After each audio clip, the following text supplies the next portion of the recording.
ክኒኗን ምንዋን መያረጉት ይሄ ግን ስጦታው ነው ስታይ ስጦታው ብቻ ሳይሆን የወገኑን ብሶት ያውቃል እነዚያ የማያውቁትን ህዝብ ነው ለመሆን የሚታገሉ እሱ ግን ያውቀዋል የገበሬ ልጅ ስለሆንኩኝ መጣ እንዳለ አካል ገዝቶ ነው የመጣ ባሁኑ አሳት ልክ ከዚህ በባሰ ሁኔታ የሚቸገሩ ገበሬዎች ወገኖቻችን እንዳሉ አትዘንጉ የሚገርማችሁ ግን ያ ጀግና ገበሬ በተለያዩ ዘመናት የተለያየ ድርቅ መጥቶት የተለያየ ችግር አግኝቶት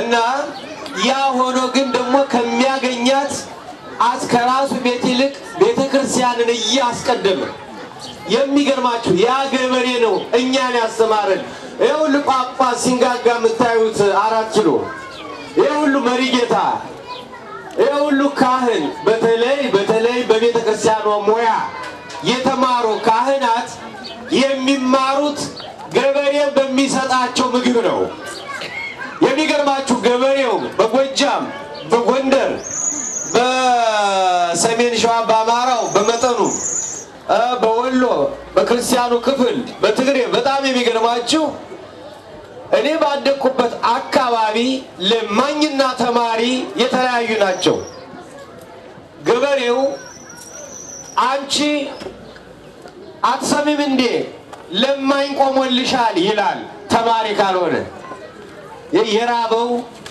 ጅግር የሌለው ደካማ ሰርቶ ማይበላ የሚለምን ከሆነ ለማኝ ቆሟል ይላታል ሚስቱ ተማሪ ከሆነ ደግሞ ተሜ ቆሞልሻል በጎጃም መሪ ቆሞልሻል መሪ የተባለው ባልየው ተማሪ ቆሞልሻል ተሜ ቆሟል ነው የሚለው ከየትም ምምጣ ከየትም ሲሰራ ውሎ ተማሪው ሲማሩ ነው ጨስ ትምህርት ገበሬው ሲሰራ ውሎ ማታ ቤት ይገናኛሉ ተማሪው ሲማር ነው ያለ ተመልከቱ ዚያጨስ ትምህርት ቀኔ ይሆናል ድጓ ይሆናል ቅዳሴ ይሆናል ተርጓሚ መጻሕፍት ይሆናል አቋቋም ይሆናል ሲማር ውሎ ገበሬው እስከሚስቱ ሲሰራ ውሎ ማታ በራት አካባቢ ተሜኮ ፈዳውን ይዞ ይሄዳል እሱ ቁጭ ብሎ ሲማር የራሱን እኔ ሰደክሙ የአይልም ገበሬ ወገኖች ልክ ውሾችን እየከለከለ እባክሽ ቶሎ በይ ተማሪ ቆሟል ይላል ከዚያ አብስላ ከሆነ የበሰለ ጋግራ ከሆነ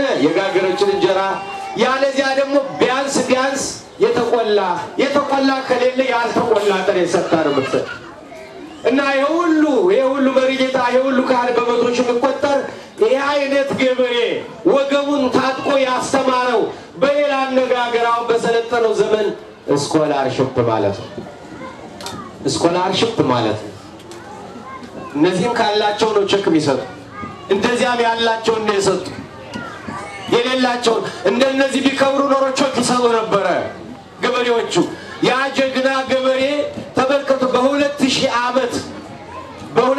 ዓመት ውስጥ የተፈራረቀው የአገሪቱን ፈተና እዩ ታሪክ የምታውቁ ያን ሁሉ አሳልፎ ያስረከበን ያ ገበሬ ነው የዚያን ሆኖ የሰራው በእነዚያ መካከል ደግሞ ችግር የጸናበትም ሰው ሆኖ ነው አሁን ያን ሰው ሆኖ ነው የሰራው ሰምታችሁታል ሚስቱን አጣ 6 ልጆችን በሙሉ አጣ እያቀናጀ የሚያርሰው አንድ በሬ ብቻ ነበር የቀረው ለቀረው ለመጨረሻ ልጁ ብሎ አረደው የበሬውን ስጋ ይዞ ሲመጣ ልጁ ሞቶ ነው ያገኘው ከዚያ በኋላ መረረውና ስለ እግዚአብሔር ሲነገረው እንደውም እኔ አውቀዋለሁ እሱ አያውቀኝም አለ ተማረረ በጣም እባክህ ጸልይ ሲሉት ከሰማሁት እሱ ይንገሩት እኔን ተረስቶኛል እስከማል ይሄ ገበሬው የሚለውን ነው ምክንያቱም ልጅ በአባቱ በጣም ሲሰማው እንደዚህ ያለ ኢዮብም የተወለደበትን ቀን ረግሟል መከራ ሲበዛ የሚያሰቅቅ ቃል ይወጣል ካንደበት እና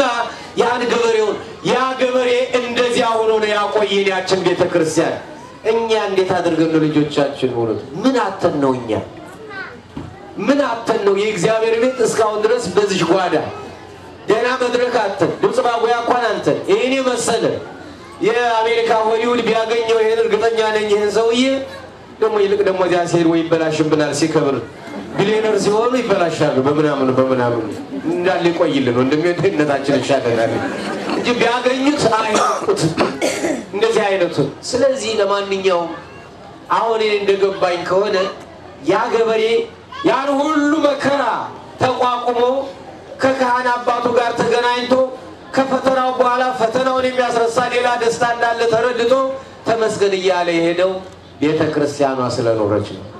ቤት እንኳን ፈርሶ መሄጃ ሲያጣ የተጠጋው በመቃብር ቤቱ ቤተክርስቲያኗ ነው። ድራማውን እንዳየሁት ይቺ ቤተክርስቲያን ሄደን መጠጊያችን ናት፣ አለኝታችን ናት፣ እኛነታችን ናት፣ መታወቂያችን ናት። ሃይማኖት ብቻ አይደለም፣ ታሪካችን ናት፣ ፊደላችን ናት፣ ቋንቋችን ናት፣ ወግ ማዕረጋችን ናት፣ ፍቅራችን ናት፣ መገናኛችን ናት።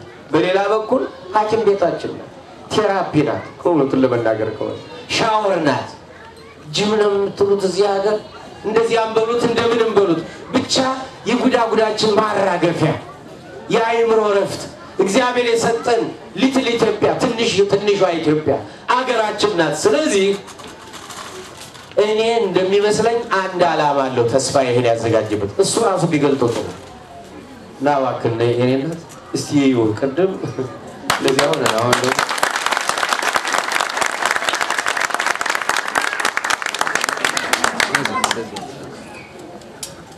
እሺ በነገራችን ላይ በዚህ የተደሰተ ሰው ማን ነው?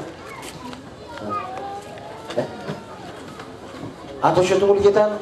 አቶ እሸቱ ሙሉጌታ ባለፈውም እንደምታውቁት በዚህ ስራውን ይሰራል፣ በዚህ ደግሞ ብሩን ያወጣል። ይሄ ነው ጀግንነት ማለት፣ ለወገን መቆም ማለት እንደዚህ ነው። እና አሁን ከደስታው የተነሳ $1000 በዚህ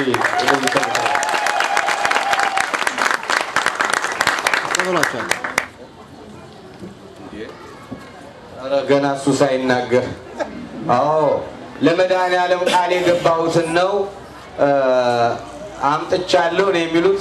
500 ብር አቶ ካሳ አለነ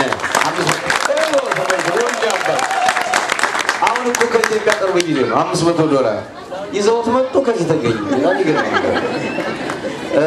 እሱ ይናገረው እንግዲህ እኔ እሺ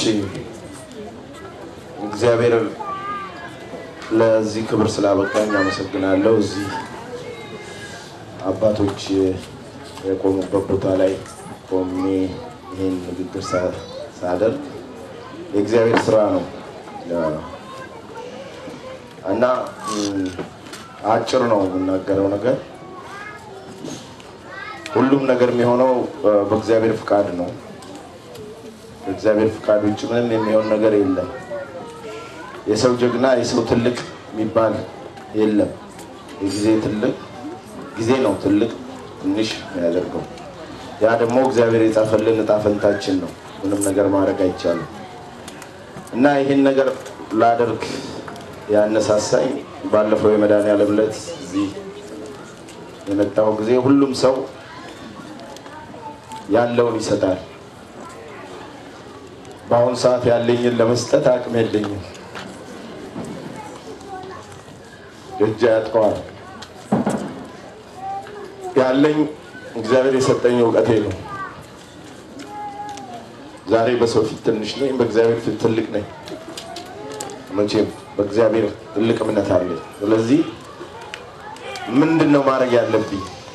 እንደ ሰው አውጥቼ መስጠት አቅሙ የለኝም። ስለዚህ ይሄንን ሙያዬን ቢያንስ ነገም ከነገ ወዲያም እዚህ ካሉት ከሰንበት ትምህርት ቤት ልጆች ጋር ሆኜ ለቤተ ክርስቲያኑ አንድ የሙሉ ሰዓት ቲያትር ሰርቼ ገቢው ለቤተ ክርስቲያን የሚሆን እሰጣለሁ እንደ እግዚአብሔር ፈቃድ። ግን እስከዛ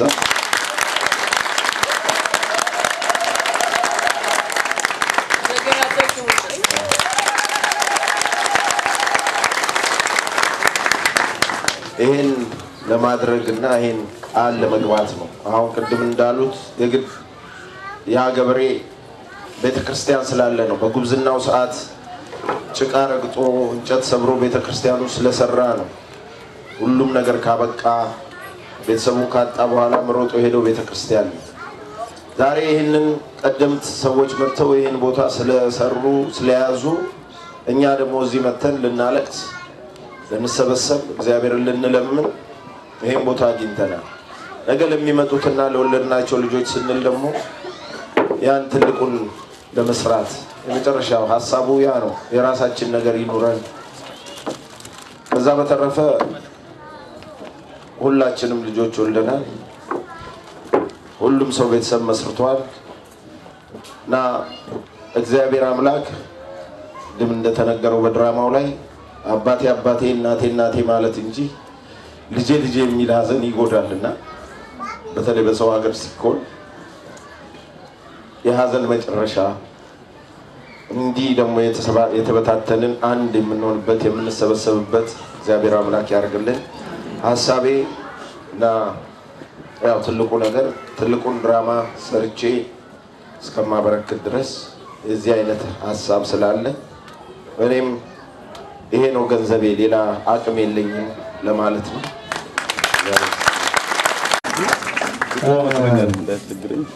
አሁን